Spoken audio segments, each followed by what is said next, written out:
Bom, primeiro eu gostaria de agradecer a toda a equipe, Tatiana também, obrigada. Olá, Olá, boa noite. boa noite. Agradecer primeiramente a Tatiana por ter topado o convite, né, para falar sobre o retorno, né, das atividades nas bibliotecas pós-pandemia, que é um tema assim que muitas pessoas atrai, né, a atenção de todo mundo porque é tudo muito novo para a gente, né? Uhum, Então, Tatiana, antes de iniciar, eu só vou falar um pouquinho sobre o nosso projeto, tá? Vou me apresentar também. E aí eu vou fazer alguns avisos, aí eu te passo então a fala, tá? E aí você uhum, tem em torno de 35 minutos, mais ou menos 40 minutos para você fazer sua exposição, e aí a gente também deixa as perguntas para o final, né? A gente já havia uhum. recebido algumas anteriormente, mas podem comentar aí, pessoal. Por enquanto, porque daqui a pouco, quando a Tatiana iniciar a fala dela, eu vou fechar os comentários. E aí, antes de ela encerrar, um pouquinho antes dela encerrar a fala dela, eu abro os comentários de novo. Tudo bem? Certinho. Per- Perfeito, então. Então, pessoal, vou falar um pouquinho do projeto rapidamente. O BiblioConnect, ele foi uma ideia de vários bibliotecários aqui do Mato Grosso do Sul, eu e mais alguns colegas. A gente tem uma equipe muito boa de trabalho, a gente tem recebido vários elogios, gostaria de agradecer. No final, vou deixar para falar nomes mais para o final. E também deixo para o final também para fazer a divulgação da próxima live que ocorre na semana que vem. Então, me apresentando, essa é a primeira live que eu medio aqui. Meu nome é Cibele, sou bibliotecária aqui da Universidade Federal da Grande Dourados e sou mestre em Ciência da Informação pela Universidade Estadual de Londrina. Acredito que era isso que eu tinha para falar. O que mais? Eu acho que a respeito desses informes agora no início era isso, aí eu deixo mais algumas coisas para o final. Então eu vou passar a palavra para você, Tatiana, e mais uma vez te agradecer e agradecer a todos e todas que estão aqui nos prestigiando essa noite. Sim, obrigada. Agradeço também a participação, a todos que estão presentes e ao convite que vocês fizeram para eu estar falando um pouco sobre as ações de enfrentamento da Covid que elaboramos lá na Biblioteca Universitária onde eu atuo, que é a Biblioteca Universitária da Universidade Federal de Santa Catarina. E eu estudo e atuo em bibliotecas universitárias, né? Então, no final Ai, também vou abordar um pouquinho só sobre te os interromper serviços. rapidinho, Tatiana, me Uhum. desculpa que eu esqueci de falar sobre o seu currículo, perdão, tá? Ah, tá, Eu imagina. vou só te apresentar rapidamente, aí você volta, Uhum. retorna a sua fala, perdão. Então, pessoal, a Tatiana Rossi, ela é bibliotecária, né, na Biblioteca Universitária da UFSC, né, na BU lá da UFSC. Ela é doutoranda e mestre em Ciência da Informação pelo PPGCI também, né, da UFSC. Isso. Uhum. Atua na área de ciência da informação, com ênfase em gestão do conhecimento, gestão de competências, serviços de informação. A Tatiana também, ela fez parte, né, atua também como bibliotecária na circulação e recuperação da informação na Biblioteca Central da UFSC. Participa ainda, né, desde o início do grupo de trabalho do plano de contingência, que ela vai falar um pouquinho aqui hoje para a gente. Coordena as comissões de gestão do acervo, mapeamento de processos, participa de comissões de gestão do conhecimento e suporte à pesquisa e gerenciamento de dados na pesquisa. Vou pedir desculpa, pessoal, pelos meus cachorros aqui, que estão fazendo um pouco de barulho. Mas eu já peço desculpas e estou torcendo para elas ficarem mais calmas um pouco. E passo a palavra para você, Tatiana. Tranquilo. Bom, então, assim, começando a falar sobre a Covid, não vou ficar falando da doença, que todo mundo já está cansado, né, de ouvir, Mas, assim, praticamente todo mundo estava ouvindo falar sobre o coronavírus no início do ano, fevereiro, ali, início de março, e parecia algo muito distante, até que a Organização Mundial da Saúde decretou a pandemia em 11 de março, e isso tornou muito mais próximo da gente, né? O decreto da pandemia ocorre quando muitos países são afetados, ou uma quantidade de pessoas. No caso, na época, já tinha 4.000 mortos, tinha 118 mil infectados, né? Então, já estava bem presente, muito mais próximo do que a gente imaginava. E daí, com isso, os países passam a intensificar os mecanismos emergenciais do combate ao Covid.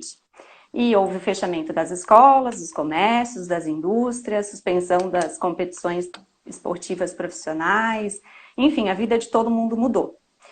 E não sabíamos e continuamos não sabendo muito o que fazer, como lidar com isso. E da mesma forma que as indústrias, os comércios tiveram que se reinventar, as bibliotecas, mais uma vez, tá tomando a frente e melhorando muitos serviços que já eram prestados à distância e desenvolvendo outros, né? Bom, aí passando um pouco para o trabalho, o que aconteceu? A Universidade Federal de Santa Catarina, ela decretou no dia 16 a suspensão das aulas, no dia 17 foi nosso último dia de atendimento, e 3 dias depois que a gente já estava no home office, eu sugeri para a minha chefia para que a gente começasse a trabalhar as medidas de combate ao Covid. A biblioteca da UFSC ela é muito receptiva, super aberta. Lá nós trabalhamos com a liderança distribuída e as propostas dos servidores são praticamente sempre atendidas. E uma semana depois a gente já estava com um grupo de trabalho formado. Somos em 5 servidoras e mais a chefia imediata que também trabalha junto, né? Então, somos em 6 servidoras elaborando esse trabalho, claro, sempre aberto para que todos colaborem, se necessário, participem das reuniões, né? Esse grupo, ele fez diversas publicações, consultou diversas publicações e discussões, tanto nacionais quanto internacionais, para que pudesse compor o documento, que ele ficou como um apêndice do nosso plano de contingência e emergência que está disponível no site. Contudo, por ser uma coisa nova e continua tendo muitas publicações, a gente a gente deu uma pausa nesse grupo, embora a gente continue conversando, salvando documentos que a gente vai localizando, e a gente vai retomar de forma mais intensa a partir da semana que vem, para ver o que mudou. Né? Então, falando um pouco do nosso trabalho hoje, as ações que nós estamos trabalhando, né? Todos os servidores, então, eles passaram a fazer teletrabalho e estão executando as atividades de sua competência e outras que foram necessárias. A gente continua atendendo os e-mails e sistemas de chamado diariamente e a gente começou a atender também o chat do EDS, que é a ferramenta de busca integrada que a gente tinha, mas a gente não utilizava esse chat, a gente passou a utilizar online das 8 às 19 horas. Nesse tempo, além da atualização do plano de contingência, a gente deu prosseguimento à execução do planejamento estratégico, finalizamos o relatório anual de 2019 e outros documentos administrativos, que a gente sabe que quando tem as férias dos alunos, que não é o caso, né, mas é quando a gente mais trabalha na biblioteca, né. E com relação às outras atividades, especialmente com atendimento e voltadas para os usuários e para os servidores, eu vou pontuar que não dá para falar aqui tudo, né? Mas como a portaria da universidade permitia um atendimento emergencial, nós estamos fazendo atendimento em forma de rodízio dos alunos que precisam da negativa de débito quando eles precisam devolver o livro. Por causa da formatura, ou concurso público, ou algum tipo de afastamento. Então, a gente está fazendo esse atendimento presencial, é o único atendimento presencial, né? O setor de competência, informação e suporte à pesquisa está realizando cursos online, não chega a ser uma live, mas eles estão fazendo as respostas, perguntas e respostas instantâneas, né? Inclusive, já fazendo propaganda, amanhã tem do EndNote às 10 horas da manhã. E daí eles estão passando a atender para além da comunidade da UFSC, porque com a divulgação acaba atingindo um número maior. A gente tem também o serviço Bibliocentros, que é um serviço que atua como um marketing junto aos centros de ensino, então ele se mantém fazendo muita divulgação, principalmente do material online que está disponível. Com relação aos servidores, a gente tem um encontro denominado Clube do Livro, era uma vez que ele discute literaturas que estão sendo realizadas durante a quarentena, e isso ajuda a manter uma interação do grupo e fortalecer a saúde mental, né? Esse é bem focado para os servidores da ABU. A gente tem várias comissões de trabalho, e daí também dando ênfase só para algumas atividades, né? A Comissão de Comunicação e Marketing tem trabalhado intensamente pelo site e redes sociais, que é uma forma excelente de comunicação que a gente está tendo, né, com os usuários.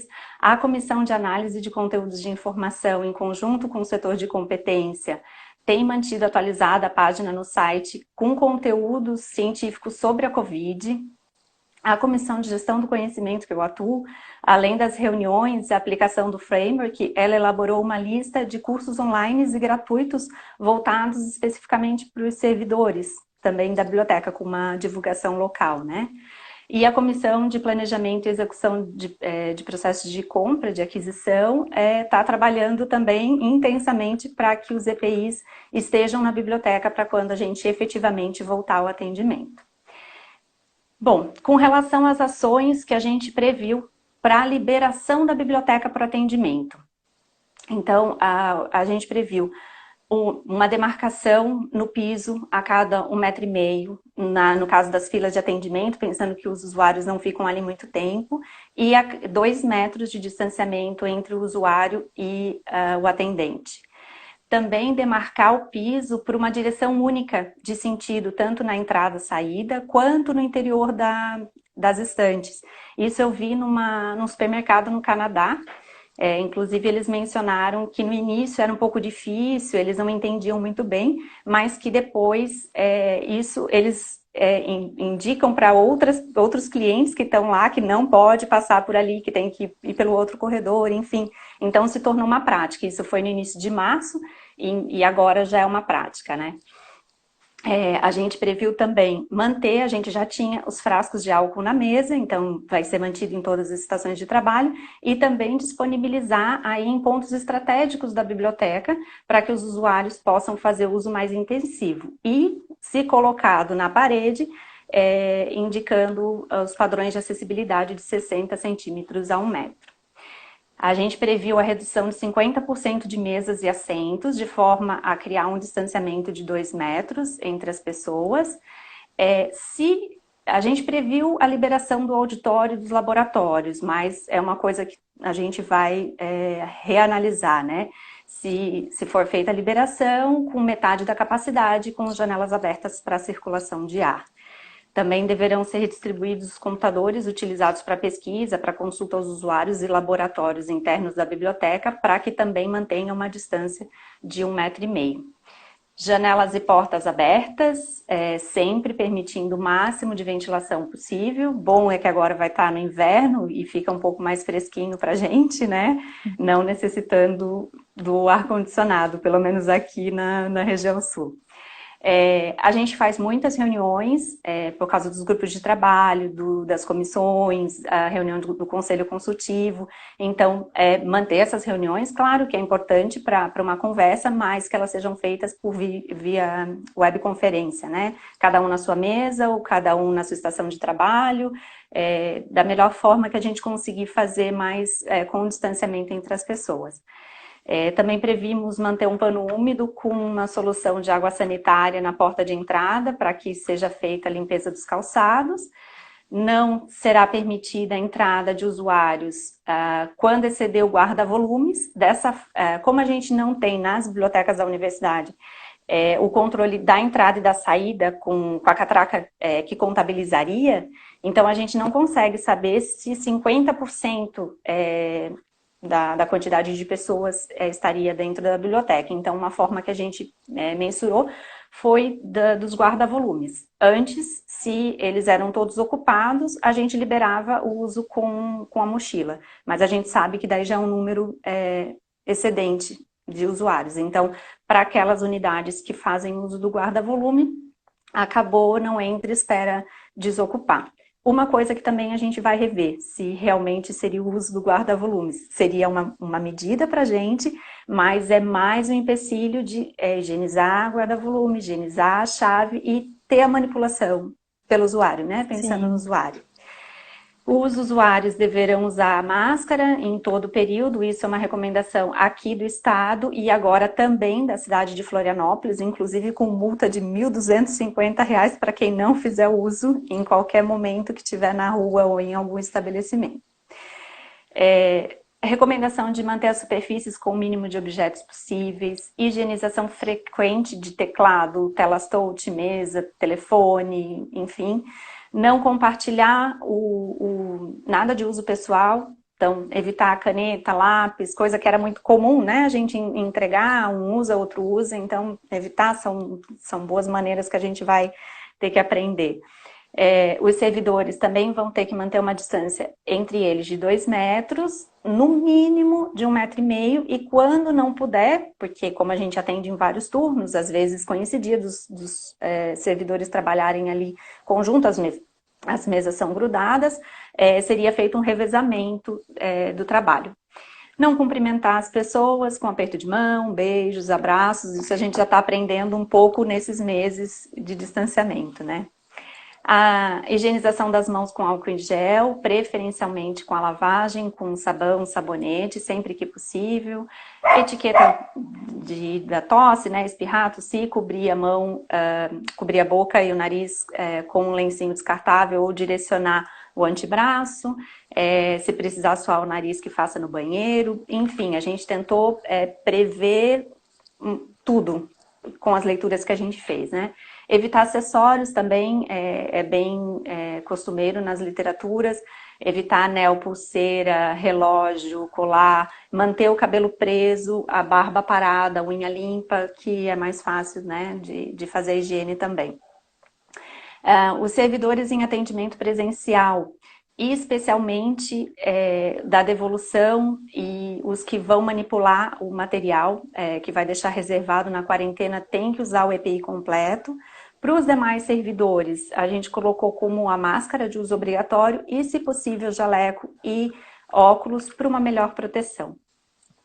Aí a gente desenvolveu, eu sou coordenadora do mapeamento de processos, né, mas a equipe do mapeamento de processos elaborou um fluxograma de devolução de item com isolamento e desinfecção, porque no início a gente tinha pensado em desinfectar, porque era trazido na literatura, né, e depois foi preferível, para não danificar as obras, que não fosse feita essa desinfecção. Então, a gente previu um isolamento de 7 dias. Inicialmente, a gente vai rediscutir isso agora, né, no grupo, mas inicialmente a gente previu de 7 dias. Então, no fluxograma, a gente passa por toda aquela higienização, colocação do EPI e tudo mais, e daí o que a gente previu? A devolução ser feita por uma estação de trabalho específica, para que o atendente ele fique bem centrado, ele não acabe, daqui a pouco leva o usuário na estante, aí daqui a pouco faz a devolução, então que ele fique ali e ele tome mais cuidado, né? Ele vai estar manipulando bastante material que pode estar contaminado. Depois de efetuada a devolução, ele vai encaminhar para a quarentena. Algumas bibliotecas elas não vão ter possibilidade de colocar numa sala específica, ela não tem espaço para deixar na sala, mas daí ela vai deixar estantes separadas. A gente previu 5 metros de distanciamento de circulação de pessoas, tanto de usuário quanto dos atendentes, especialmente do balcão de atendimento, e que ela fique coberta com um TNT a fim de isolar, tanto para o usuário não querer pegar aquele material, quanto para não ter nenhum outro tipo de manipulação, né? A gente também previu que tivesse uma distinção dos livros de empréstimo entre bibliotecas e reserva, para que a gente possa identificar esses livros de forma fácil, né? O Pérgamo, ele vai realizar isso para a gente de forma automática, o que vai ser ótimo, porque a gente não vai precisar ficar fazendo a transferência dos exemplares. Ele vai, a partir do momento que a gente devolver, ele vai encaminhar para uma situação quarentena, e lá, no nosso caso, a gente vai configurar para 7 dias. Quando der o 7º dia, na rotina diária, que é de madrugada, ele vai liberar esse livro para uma situação real. Então, os livros que vão voltar para a estante disponível no acervo, ou os livros do empréstimo entre bibliotecas para malote ou para reserva, no caso dos de reserva, né? Inclusive, já aproveitando para quem é cliente Pérgamo, no dia 30 de junho, às 15 horas, eles vão explanar sobre o funcionamento do sistema, né? Então, aí após esses 7 dias, cada material vai ser disponibilizado no local ideal. Por enquanto, o que a gente previu, ainda não, acho que nem está no nosso plano, a gente vai rediscutir de novo, mas foi que os livros consultados na biblioteca iria permanecer 24 horas em uma mesa específica para posterior guarda. Mas eu creio que isso a gente ainda vai rediscutir. O que a gente pensou inicialmente é todo livro que eles pegarem na mão, a gente ter que colocar em isolamento, ficar 7 dias e liberar. Os livros normalmente que eles pegam são de consulta local, então são livros que eles precisam, é o único exemplar que está na biblioteca. Isso pensando na biblioteca aberta em pleno atendimento, né? Então a gente vai rediscutir, porque provavelmente a gente ainda vai passar um bom tempo com empréstimos agendados ou com um acervo fechado, com outras situações. Bom, a gente vai tentar priorizar o empréstimo via autoatendimento, para que a gente não tenha o contato mais o contato com esse usuário, né? Deixa para devolução, mas especificamente que a gente precisa direcionar esse material. Há algumas unidades, elas fazem empréstimo de chave do guarda-volume, então se tiver o empréstimo da chave, ela tem que ser higienizada a cada devolução. E para aquelas que não fazem empréstimo, alguém da equipe da limpeza vai ter que estar lá constantemente fazendo essa higienização. Deverá ser restrito também o empréstimo de objetos, que seria a biblioteca das coisas. A gente pensou, não daria para proibir completamente, às vezes é uma necessidade muito, muito grande, mas que evite e que daí ele seja higienizado da melhor maneira possível antes do empréstimo e após a devolução do material.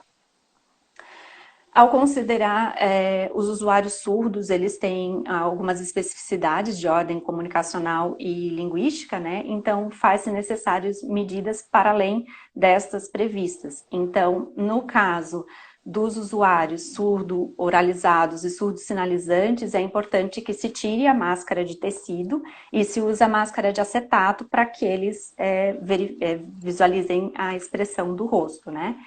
E no caso de locomoção de usuários com surdo-cegueira, que precisa uma função de guia ou a comunicação do Libra tátil, que seja feito o uso do EPI completo, e é imprescindível que seja feita a higiene, tanto do servidor quanto do usuário, antes e depois do atendimento, e que também seja feita a troca do EPI, já que se teve um contato muito próximo de uma pessoa, né, externa.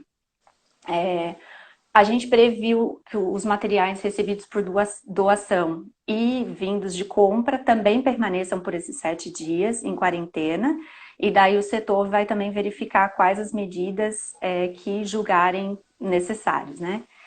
A gente indicou que o servidor que apresentar sintoma de resfriado ou gripe deve comunicar imediatamente à chefia e direção, para que a gente veja como proceder. As atividades, elas também vão ter que ser pensadas, reorganizadas, tanto agora no nosso início, quanto depois, porque a gente prevê, desde a nossa conversa inicial, no grupo de pesquisa, no grupo de trabalho, já estou no doutorado, no grupo de pesquisa, oh meu Deus, de novo, no grupo de trabalho de ações de enfrentamento ao Covid, que no mínimo a gente vai ficar com esse trabalho até dezembro. Por isso que a gente já contatou o Pérgamo para tentar fazer isso de forma automatizada, já desde o início a gente conversando com o Marcos, sempre muito atencioso com a gente, para que a gente consiga dar realmente um atendimento legal para o usuário. Então, a gente precisa pensar numa reorganização também dos atendimentos, porque a gente pode ter redução da equipe. De princípio, agora, a gente já tem com mais de 60 anos as pessoas que têm filhos menores e as pessoas que têm algum tipo de comorbidade. Mas, ao longo do tempo, vão ter pessoas com sintomas de gripe e a gente não sabe se é gripe ou Covid, então é melhor afastar. E com isso, então, a gente precisa pensar em como a gente vai atender para fazer realmente um pleno atendimento. Bom, quase finalizando essa parte, o informativo a gente também prevê que sejam elaborados e tenha fixação tanto em murais para os servidores, quanto na reprodução em TV, compartilhamento no site, redes sociais, enfim, que faça chegar aos usuários, e tanto fisicamente quanto online, para que eles tenham, eles consigam seguir os protocolos da biblioteca. Também serão utilizados materiais prontos. A comissão, o grupo de trabalho já tem angariado alguns materiais do Ministério da Saúde e da Secretaria de Saúde, e a gente imagina também que a Universidade Federal de Santa Catarina vai elaborar materiais que a gente possa utilizar, e a Comissão de Comunicação e Marketing que vai dar seguimento a essas publicações, né? Aí, finalizando isso do que a gente compilou para o nosso grupo, do nosso grupo de trabalho, né? E daí, como eu comentei, a gente continua compilando materiais que a gente vai recebendo dos fóruns, de colegas e tudo mais, e o que a gente previu foram algumas novas ações. Alguns ainda mantêm a indicação de higienização dos livros. Então, a gente vai rediscutir no grupo para ver. Na época, a gente decidiu que não utilizaria por causa de molhar, estragar, deteriorar, oxidar, enfim, o material, né? Então, a gente previu esse espaço de tempo de 7 dias, porque a gente viu as superfícies plástico, papel, dura em torno de 3 a 5, 5 a 7, alguns mencionam um pouco mais, um pouco menos de tempo, mas não ultrapassa esses 7 dias, né? Para plástico e papel. Gente, isso eu estou falando com base nas leituras que a gente fez e com o que a gente discutiu, né? Não é dona da verdade, enfim, mas foi toda a literatura que a gente leu, né? Bom, de novas ações também, a gente vai discutir de não varrer as superfícies a seco, isso já deveria ser uma prática da biblioteca, mas nem sempre acontece, e isso pode dispersar os micro-organismos, né? Então precisa ser usada uma varredura úmida. Ter um balcão para triagem na entrada da biblioteca, porque alguns usuários entram porque está tendo um evento, ele não sabe onde que é, ou porque ele precisa saber o lugar de alguma coisa, ele não precisa ficar circulando dentro da biblioteca. Eu verifiquei em algumas bibliotecas a devolução com o atendente, com o leitor de código de barras, ou o próprio usuário fazendo a leitura de código de barras dos livros, e uma outra pessoa no balcão executando o procedimento. Dessa forma, ele não manipularia o teclado, o mouse com a mão suja, né? Então, ficaria um pouco mais restrito. Então, é uma coisa que a gente vai considerar também. Também colocar a caixa de devolução na recepção para evitar a circulação dentro da biblioteca. Por exemplo, a nossa tem 2 andares, então ele não teria que caminhar até lá. Acesso restrito aos demais serviços, então tudo que puder continuar sendo online, né, o atendimento, sem multa durante todo esse período. Eu creio que isso seja bem tranquilo, né? Seja de comum acordo, cobrado só antes do período ou quando realmente voltar ao normal. Remover poltronas, puffs e outro mobiliário que as bibliotecas tinham para oferecer descanso. Infelizmente, eles não vão mais poder ficar dentro da biblioteca para isso. Se possível, fechar o acervo. A Biblioteca Central vai ter uma grande dificuldade, porque é um acervo bem grande, um espaço bem grande da biblioteca, mas a gente também vai discutir isso. Evitar a impressão de documentos, tentar encaminhar online. No nosso caso, era mais a negativa de débitos, mas eu sei que tem algumas bibliotecas que fazem o comprovante de empréstimo, de devolução. higienizar os guarda-volumes, que a gente não previu, então se a gente for usar, lembrar e frisar muito os guarda-volumes. E o que eu vi também foram formas diferentes de entrega. Para a gente que é de uma universidade federal é um pouco mais difícil, mas tem outras bibliotecas que poderiam mensurar isso, entrega em domicílio, entrega de livros com motoboy, entrega pelo correio, ou drive-thru. Drive-thru, uma colega minha que mora nos Estados Unidos, ela já pegou material para o filho dela no final de maio, ali, primeiros dias de junho no máximo. Na verdade, ela pegou na primeira semana de junho, né, mas já estava sendo ofertado antes, em forma de drive-thru, e agora eles já estão com a biblioteca aberta. Né? Bom, agora passando um pouco para os serviços da biblioteca. Eu fiz uma pesquisa no final de 2018 sobre as bibliotecas inovadoras. Eu peguei as 10 melhores universidades e as 10 mais inovadoras no ranking da Folha de São Paulo. Inclusive deve sair na próxima edição da revista Informação e Informação da UEL. Ele vai ser publicado, né? E além dos serviços comuns das bibliotecas, que eu já venho estudando isso desde a dissertação, que é muito comum os serviços se repetirem nas bibliotecas, nesse artigo eu pontuei alguns que eles são pouco prestados ou que podem se tornar referência, que são inovadores. E eu dividi em serviços de consultoria, orientação e capacitação dos usuários, que seria, que eu percebi, né, na verdade, algumas bibliotecas já prestam há algum tempo, mas ele tem se intensificado, que é o uso, capacitações ou orientações de trabalhos como gerenciadores de referências, avaliação científica, direito autoral, métrica, fator de impacto, índice RH, patente, detecção de plágio.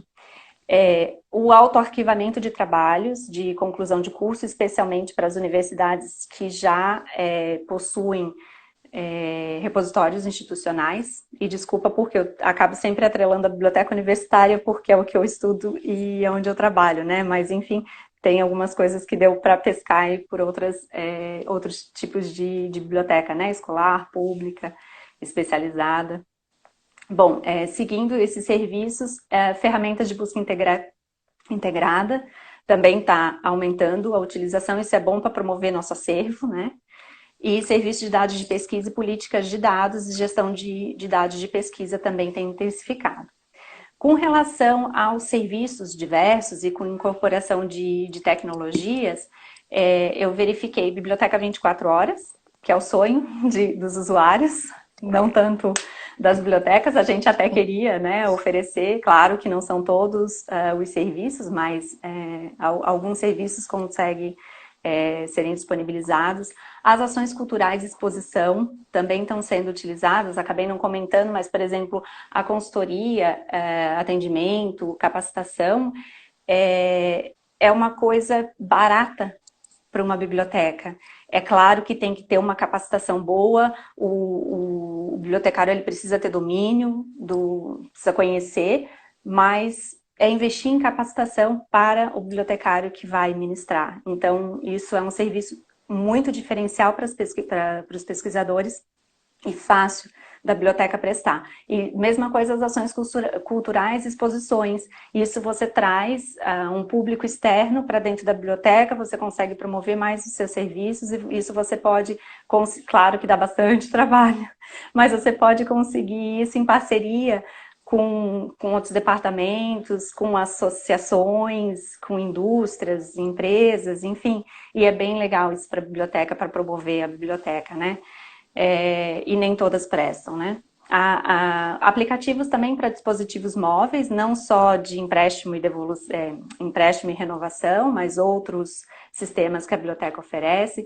Geração automática da ficha catalográfica, isso até já tem um tempo, a USP lá criou, disponibilizou o código-fonte, continua disponibilizando para as bibliotecas que tenham interesse, né? E isso facilita muito, que tira uma carga grande do pessoal do processamento técnico, né?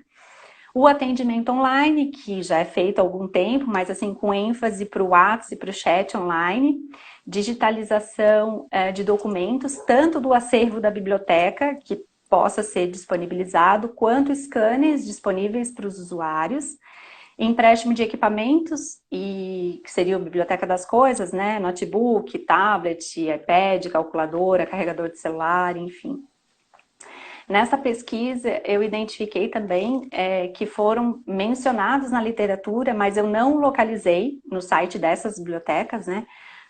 Serviços que envolvessem internet das coisas, drones, robôs, controle de voz, realidade virtual e outras tecnologias mais avançadas. Embora, se tiver alguém da UFMG, depois pode comentar para a gente, que eu vi na literatura de Carvalho, Pontelo e Gomes, que em agosto de 2017 foi lançado um edital de chamada denominado Programa Transversal de Apoio à Biblioteca da UFMG Internet das Coisas, que tem por objetivo promover a criação do espaço das coisas da Internet das Coisas na Biblioteca da Universidade Federal de Minas Gerais.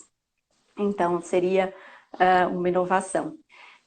E com a pandemia, eu percebi a potencialização do uso do acervo online, incluindo previsões de aquisição maciça de e-book, disponibilização de trials por diversos fornecedores, inclusive bases de dados gratuitas relacionadas ao tema, atendimentos remotos, ampliando muito, principalmente durante as lives, pelo Instagram, YouTube, WhatsApp, chat e outras redes sociais. A priorização de devolução em caixas de devolução em máquinas de autoatendimento. O atendimento agendado tá começando cada vez mais, né? Quem participa das listas de discussões no CBBU, essa semana estava sendo discutido isso. E percebi, diferentemente do que eu conhecia, o drive-thru para empréstimo e devolução de materiais, isso eu nunca tinha ouvido falar. E no dia 18 agora de junho, a revista Pequenas Empresas, Grandes Negócios compartilhou o uso de drone para entrega de livro. Isso foi feito lá em Virgínia, nos Estados Unidos. Infelizmente está um pouquinho longe da gente, né? Mas é um projeto piloto da empresa Wing, não sei como pronuncia. Ela já fazia entrega de refeição desde 2019 e está trabalhando com essa biblioteca que é de ensino médio. Essa tecnologia também já era utilizada em 2016 para entrega de pizza na Nova Zelândia, diz o artigo, e a Amazon já prevê desde 2013, mas ainda não implantou.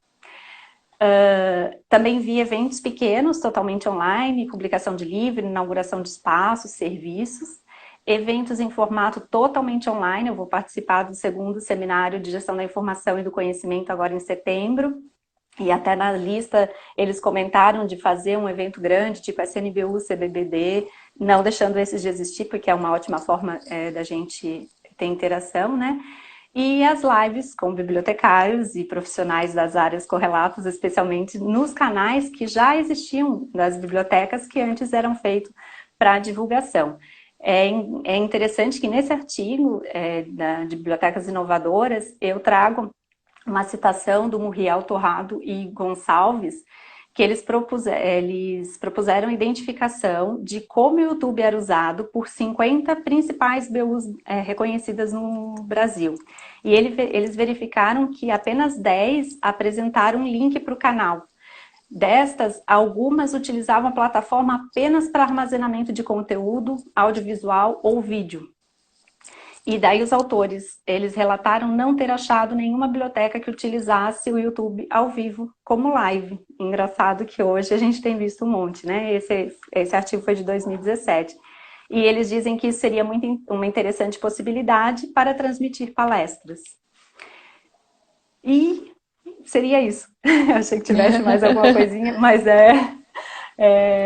seria fechando com isso, assim, de como que a gente vê serviços que a gente já utilizava de outras formas ou minimamente, que hoje está se explorando muito mais. Bom, ótima, excelente fala, Tatiana, muito legal mesmo, muito bacana. Acredito que tem muita gente aqui que está assistindo, que está, né, nesse processo de repensar e essas atividades oferecidas, né? E essa fala sua foi muito rica, contribuiu bastante para a nossa prática, né? Só antes da gente entrar com as perguntas, eu, na verdade, só queria te perguntar se a respeito do grupo de trabalho, né, desse anexo que vocês fizeram, especialmente no plano de contingência, né, sobre a Covid e tudo mais, vocês se basearam nas recomendações da IFLA, de uma, acredito, né, de uma série de organizações, né? Sim. A gente acabou não referenciando esses documentos e pecamos por isso, porque hoje a gente agora já salvou os documentos, uma pasta reservada, e vai referenciar tudo, pelo menos como bibliografia consultada, para que outras pessoas tenham acesso a tudo que a gente leu. Na época a gente ia lendo e ia se perdendo nas listas de discussão, a gente angariava o conteúdo, mas acabava não deixando salvo esse material. Mas a gente constou o Ministério da Saúde, a Organização Mundial de Saúde, a IFLA, artigos publicados, muita coisa internacional, porque aqui no Brasil ainda se falava muito pouco, né? A gente iniciou essa discussão em 24 de março. Sim. Aí, para a próxima atualização, a gente vai ter os referenciais. Tranquilo. Então, eu acho que a gente já pode ir para as perguntas. Pessoal, como o Instagram ele limita 1 hora, eu não sei se você está tranquila de tempo também, Tatiana, mas é porque a gente recebeu agora, durante a live, eu recebi várias perguntas aqui, tem o pessoal comentando também. Então, qualquer coisa, se for preciso, a gente encerra essa live e pode iniciar outra, né, para tentar responder, acho que o máximo, né, de perguntas aí. Então, eu acho que a gente poderia começar com aquelas que eu tinha te passado primeiramente, pode ser? Você tem? Pode. Se você quiser, eu posso abrir, eu não sei se você tem elas aqui. Você tem? Então, perfeito. Tenho. Tá, uma das questões foi quais tipos de produtos devem ser utilizados para higienizar os livros. Como eu comentei, na época que a gente começou a pesquisar, era indicação praticamente de todos os locais para higienização com álcool 70. Mas depois de um tempo, passaram álcool 70 com papel toalha, descartando o papel toalha logo em seguida. Inclusive, também acabei esquecendo, o lixo que é descartado, esses materiais, tanto do EPI quanto esses papéis toalhas, eles devem ser lacrados, pensando no pessoal da equipe da limpeza, para não ficar manipulando esse material, né? Então, existia uma grande indicação e depois passou, com o tempo, alguns especialistas passaram a não recomendar nenhum tipo de produto, desinfectante, álcool, cloro, nenhum tipo, inclusive luz ultravioletas, por causa de danificação da obra, remoção de tinta, desbotar o material. E na época que a gente estava fazendo o documento, a gente pensou nas obras em constante empréstimo, as obras que têm reserva. Então, ela sai, ela volta, já vai para a fila de reserva e já empresta para outro usuário. Você imagina esse livro tomando banho a cada semana, no caso. Nossa, 15 dias, né? Mas tem biblioteca que é a cada semana. Então, por isso, nós preferimos isolar o material, no nosso caso, 7 dias. Mas a recomendação, por exemplo, da IFLA é 14 dias, da CBBU, agora eu esqueci, aqui também. Então, aí, como eu mencionei, como o vírus dura um período menor de 7 dias, enfim, um período que o vírus não sobreviva mais. Então, essa seria a melhor forma dos livros. CDs, DVDs, enfim, outros tipos de equipamento a gente consegue higienizar talvez com álcool isopropílico, né? Uma outra questão foi como realizar devoluções de forma segura. O que a gente pensou na época? Pelo que a gente mensurou, né, reservar uma estação de trabalho específica para isso, assim você tem um controle do material que está sendo recebido para direcionar ele para a quarentena, e fazer essa reserva, né, e procurar manter também o servidor específico para essa atividade. Nem que ele não fique o expediente todo dele, mas que aquele período de tempo ele fique destinado, como eu falei, para ele não acabar indo na estante ajudar o usuário, fazer alguma coisa em que ele vai acabar tocando em outros objetos ou não fazendo a higienização correta, já que ele teve contato com muito material que pode estar contaminado. Uma outra questão é como lidar com o usuário ao retornar. Ficou bem ampla essa questão, né? Mas assim, o que eu pensei sobre isso? O principal fator é dele entrar sem máscara na biblioteca, ou estar dentro da biblioteca e remover a máscara, ou não respeitar o espaçamento mínimo. Eu creio que a melhor forma de se fazer é conversar com ele, solicitar que, da mesma forma que a gente pede para eles não entrarem com alimentos e bebidas, né? É uma conversa e tentar fazer essa mediação. Não sei se você tem algum outro posicionamento ou se você pensou de alguma forma diferente nessa questão. Eu também compartilho dessa mesma ideia, né? E outra questão óbvia seria orientar, né? Se a pessoa ela tá com algum sintoma, né? Alguma coisa que nem vá, né? O ideal seria também se a Isso. gente conseguisse aqueles termômetros, né? Que não tem Uhum. nem contato, só que a gente sabe que aquilo é um pouco caro, né? Mas seria o ideal já na Isso. porta ali no hall, né? Na entrada da biblioteca também já Isso. ficar aferindo a temperatura ali, né? Já seria também outra coisa interessante. Isso mesmo. Ótimo. E a outra pergunta seria: empréstimo agendado é uma boa opção? Como fazer? Bom, na época que a gente estava discutindo mais intensamente no grupo de trabalho, isso ainda não estava em voga. Mas eu acredito que seja uma boa opção, especialmente porque muitas instituições elas estão retornando, às vezes só com aula online, mas se você pensar que a aula online a gente não tem todo o material disponível online, então ele vai precisar do material físico para estudar. Então é importante que a gente possa disponibilizar esse material, né? No nosso caso, a gente tem a experiência da devolução agendada. Então, o que que a gente está fazendo? 4 por dia, no intervalo de 15 minutos entre elas. Então, a gente marca às 14, 14h15, 14h30, 14h45, de forma que os usuários não se esbarrem dentro da biblioteca, já que a gente está fazendo esse atendimento bem pontual, né? Eu sugiro que ela solicite o encaminhamento da solicitação pelos canais de comunicação da biblioteca em um prazo de 48 horas, pedir um prazo de 48 horas, porque a gente sabe que alguns livros estão no sistema, mas não estão na estante. Então, seria uma forma dela fazer a pesquisa, dela ou dele, né? Não sei, de fazer a pesquisa em loco, verificar se o material está ali, porque se não estiver, ela dá a opção para ele fazer outra pesquisa. E solicitar. Então, o que que eu penso que eu vou levar também para o grupo de trabalho nosso? Por exemplo, a biblioteca vai abrir das 2 às 6. Então, da meio-dia às 2, a gente chega na biblioteca e faz essas buscas nas estantes para já deixar o material organizado.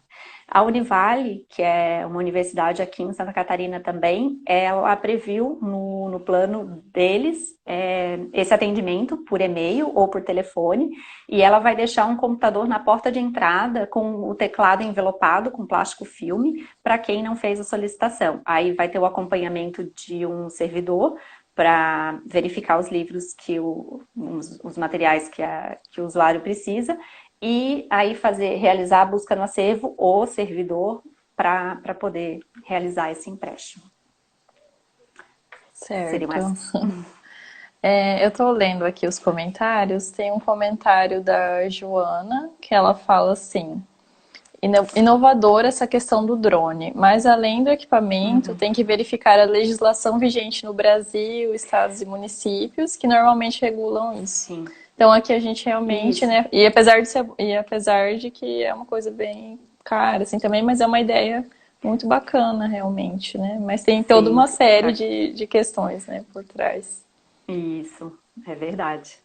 No caso dos Estados Unidos, essa empresa ela tem autorização da aérea, do espaço aéreo lá para fazer essas entregas.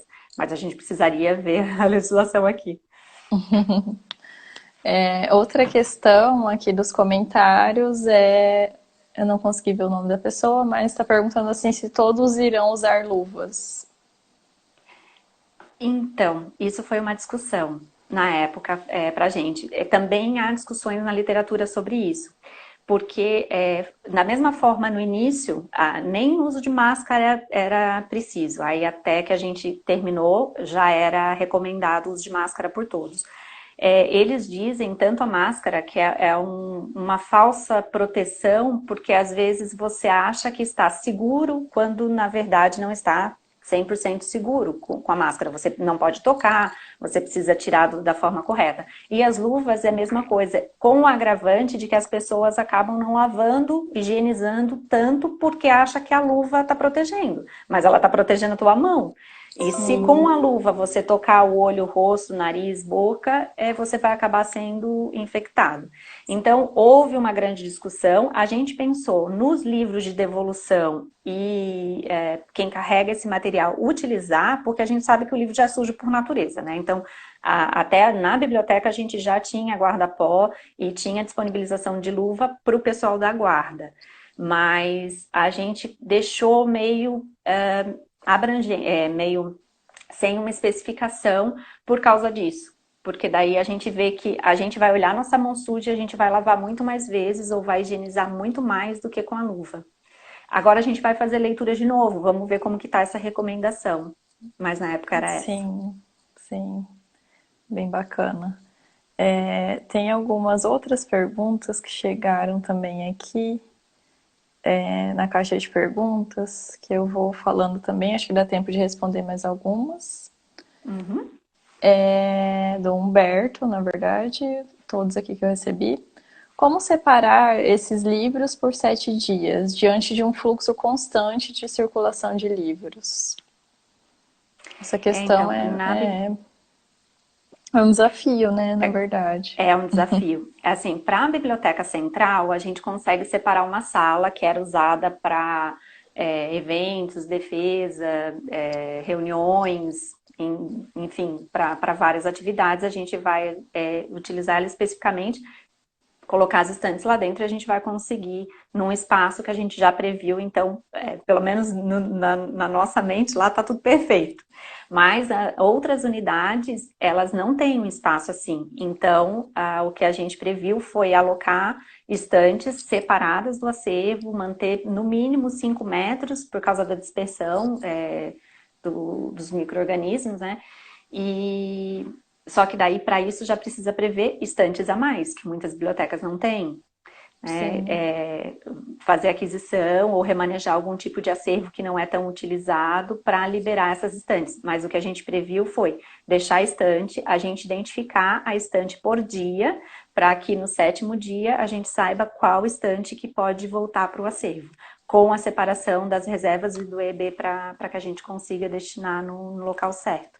Mas realmente vai ser um desafio. A gente já tentou pensar nos espaços, a gente até tem algumas estantes, a gente consegue remanejar, mas eu sei que vai ser, bem trabalhoso isso para muitas bibliotecas.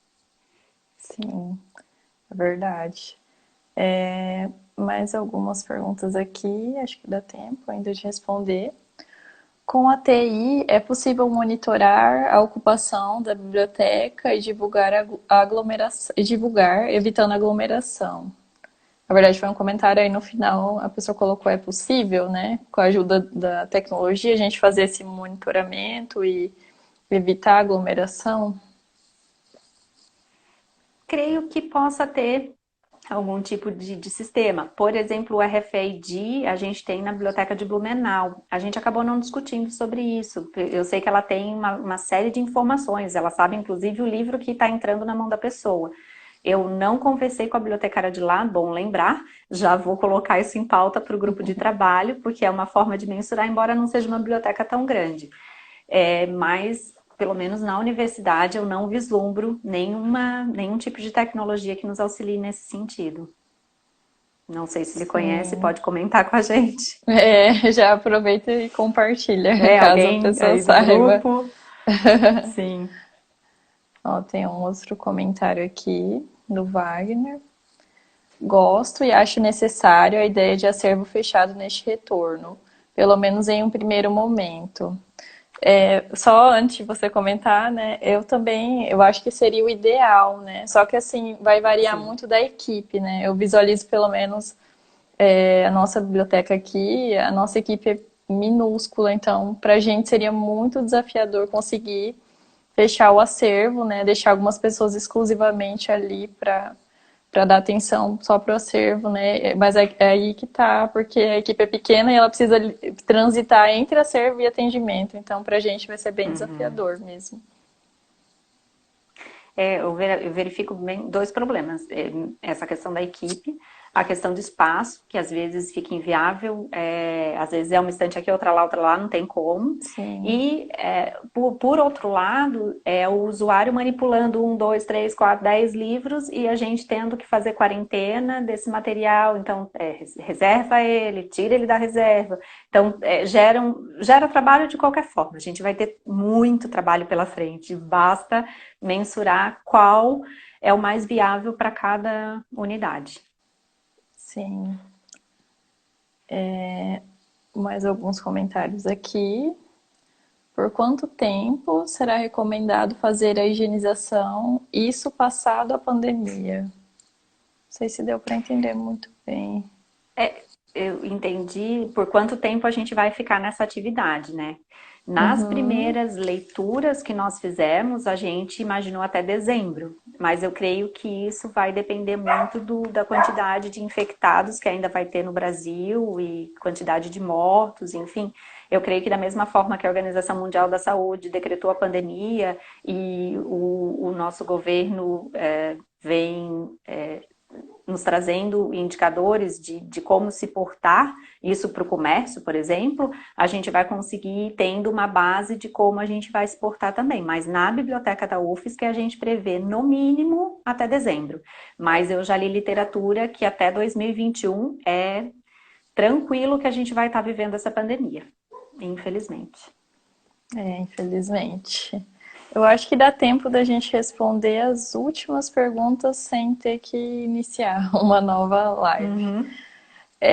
O Wesley está perguntando se o uso de capas plásticas para livros teria um lugar entre as medidas de higiene. E se esse prazo de 7 dias ele vale para jornais e revistas também? Jornais e revistas também, porque são compostos de plástico, de material plástico, né? Por causa tem aquela superfície, ou de papel, que seria de 3 a 5, de 5 a 7. Contudo, se embalar em plástico, eu vi algumas bibliotecas indicando isso. O plástico ele demora mais do que o papel. Então, se, por exemplo, for um material que é mais papelão do livro, no fim você vai estar colocando ele num plástico que a durabilidade do vírus é maior. Então, eu não indico, mas eu não vi as literaturas novas do que elas estão falando. Eu não indicaria, não. Sim. O que eu vi foi colocar em caixas de papelão o Uhum. material e colocar em quarentena também, além das estantes, para quem tiver dificuldade com as estantes. Lembrei disso. Que daí Certo. o papelão é papel, é de 3 a 5 dias. Assim, sim. Bom, então, pessoal, o nosso tempo ele já tá, eu já estou recebendo aviso Esperando. aqui que ele já está se esgotando. Gostaria de agradecer imensamente você, Tatiana, foi muito, muito bacana mesmo a fala e foi um prazer te conhecer também, né? Esse Prazer momento meu também está sendo bom também. para a gente conhecer vários colegas de lugares Sim, diferentes, né? Também. com certeza. Então, eu te agradeço mais uma vez em nome do pessoal da equipe do BiblioConnect. Agradeço meus colegas também que têm trabalhado intensamente aí na divulgação das nossas ações, elaboração de conteúdo. Quero agradecer a Alisson, a Andressa, Roger, Wagner e tantas outras pessoas. Não vai dar tempo de falar nomes de todos aqui. Gostaria de aproveitar também para divulgar a próxima, pessoal, na semana que vem, né, dia 30, às 19 horas também, com a Andresa Reis, sobre biblioteconomia social e bibliotecas prisionais. A gente vai logo, Ah, logo legal. divulgar. E é isso aí, agradeço demais. A gente está muito feliz com a participação de todos e todas. A gente tem conquistado um espaço bem legal na nossa área.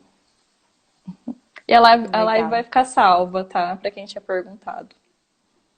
Legal. Tchau, tchau, Parabéns para pessoal. vocês. Tchau.